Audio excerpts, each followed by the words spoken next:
Good afternoon, everyone. Welcome to The Lead. I'm Jake Tapper. We'll begin with the world lead today. Syria, still a war-torn nightmare in which tens, if not hundreds, of people are killed every day. But if you believe a report released today, at least it won't be with any new chemical weapons, which is what the U.S. government really care about. Remember these scenes from August 21st when the U.S. says the Syrian regime gassed its own people in an effort to push back rebel forces in the Damascus suburbs? U.S. officials estimated more than 1,400 people, many of them children, were killed in that attack. Well, now the Organization for the Prohibition of Chemical Weapons, or OPCW, which is overseeing Syria's disarmament, says the regime of Bashar al-Assad has destroyed or disabled all of its declared chemical weapons production and mixing facilities. The deadline to finish that process is tomorrow. Again, we're talking about the facilities, not the existing cache of chemical weapons. Inspectors visited 21 of the 23 sites. 2 of them were too dangerous to go to, and they reported that all chemical weapons at those sites have been placed under seal.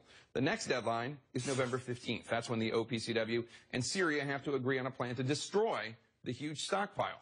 The timetable was set up as part of a U.S.-Russia agreement after much public vacillation on the part of the U.S. in August and September.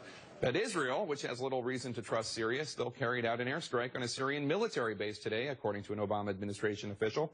The target? Missiles and other equipment that Israel feared would fall into the hands of Hezbollah, the Lebanon-based Shiite political party and militant group that the U.S. State Department classifies as a terrorist organization. Let's bring in Senator Bob Menendez of New Jersey. He's the chair of the Senate Foreign Relations Committee, which just held a hearing a few hours ago on the situation in Syria. Senator, good to see you. Thanks for coming in. We appreciate it. This is obviously a good sign, if true, that 21 out of 23 Syrian chemical weapons facilities have been destroyed or rendered inoperable. But how can we be sure that that's it, that these are the only facilities? Well, that's exactly a question I asked of the State Department today, because public reports indicated that we believe that there were 45 sites or so in Syria. So while this is certainly much welcome that the 21 sites which machinery to produce chemical weapons have been destroyed, we need access to all of the sites, as well as ultimately a conclusion as how do we get rid of the chemicals that exist and how do they get destroyed. So good news to some extent, but still a lot more work to be done in access to all of the sites that we ourselves, through our intelligence, determine exist and for which we need access to. And what about the chemical weapons themselves, the stockpiles? How concerned are you that the watchdog will actually be able to monitor all of those? Well, this is going to depend upon access, and this is the next stage of what we want this organization to do and the world needs to follow through on through the Security Council.